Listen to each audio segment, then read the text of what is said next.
Hi, I'm Varnaz. I've just come back from my swim, and what better way than to have some creamy, rich vanilla ice cream. And it's such a simple process making this ice cream.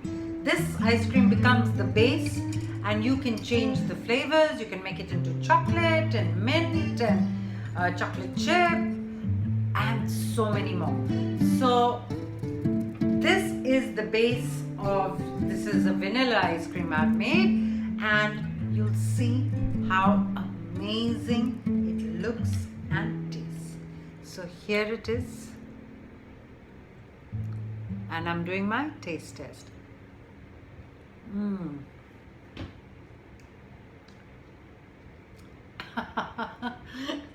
Like, I don't need to ever go and buy ice cream ever again in my life.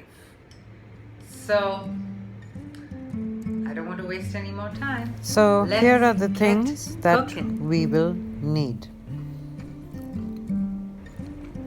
We will need a sweetener. I've used Swerve. You have to see that your sweetener is powdered. If you don't have powdered, take your granular sweetener and put it in the blender for 10 to 20 seconds. Next, we need 1 cup of heavy cream, 2 egg yolks, and 2 teaspoons of vanilla extract. You need some measuring cups, of course, and a pan for the stove. So we begin with putting our pan on the stove and putting on the flame, and we put in 1 cup of heavy cream into it. You will need to see that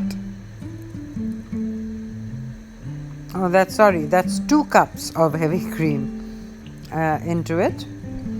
And now we will put in our sweetener. I'm going to put in 1/3 of a cup, but feel free to put in anywhere between 1/4 of a cup to half a cup according to the sweetness that you desire. I find 1/3 of a cup just right. So of course, as I told you, it's the powdered sweetener. If you put granular into this, your end product will also be very gritty, and you won't get this rich, creamy texture out of your ice cream.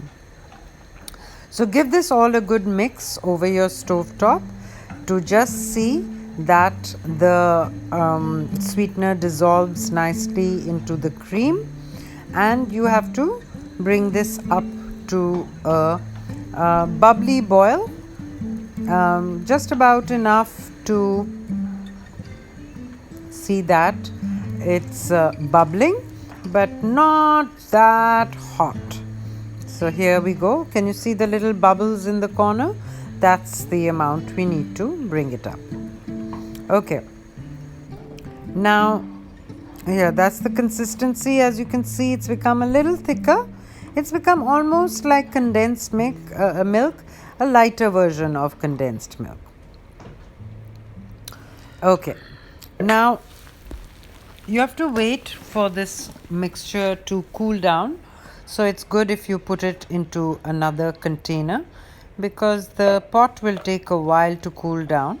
So I've put it all into another container. And you're going to let this mixture cool down, but not cool down as in putting it in the fridge, because you're going to be doing the tempering method for egg yolks. So it should be warm but not boiling hot. Now I've allowed the mixture to stand for a little while, and I'm putting the egg yolks into another bowl, and I would like you to see what I do.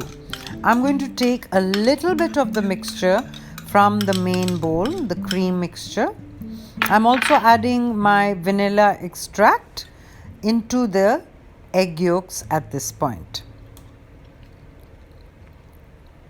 So 2 teaspoons I feel is good for this mixture.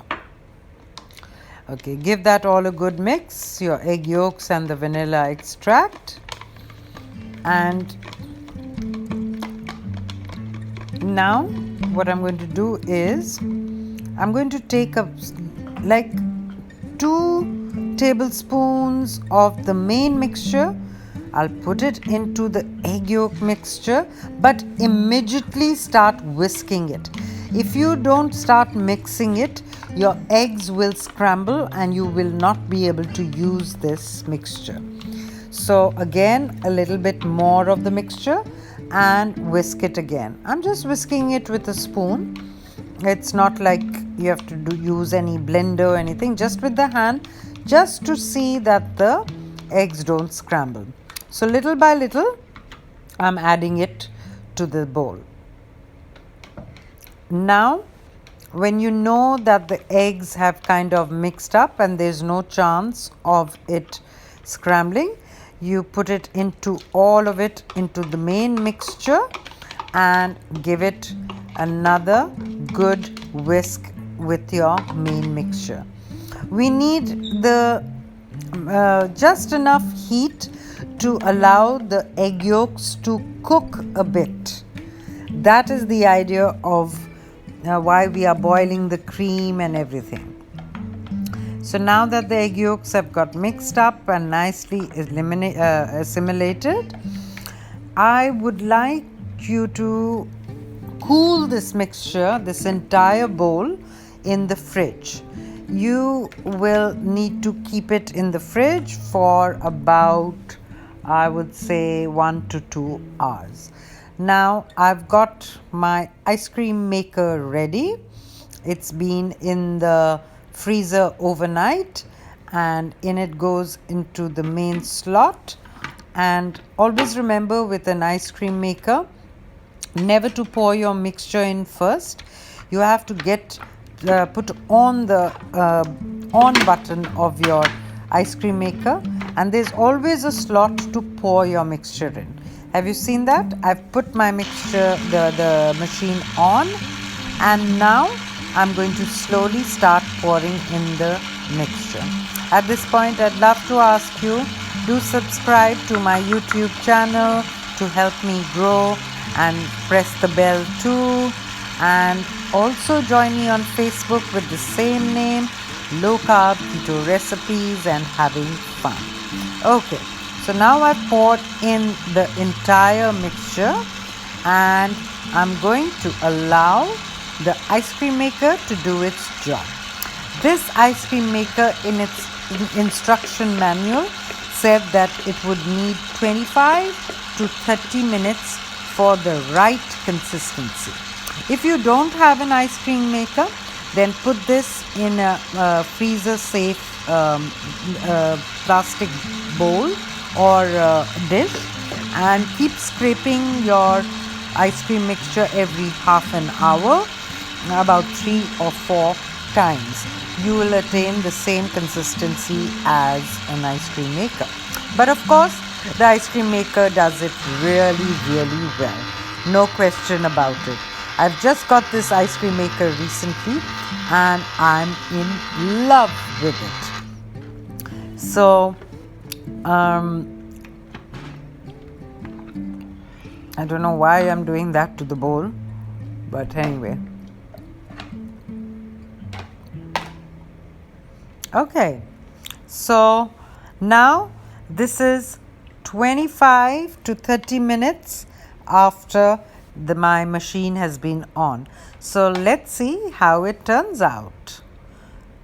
Now just look at that. We have ice cream. Look at that. Amazing consistency. If I ran it another 5 to 10 minutes, it would turn out even thicker and even more dense. Now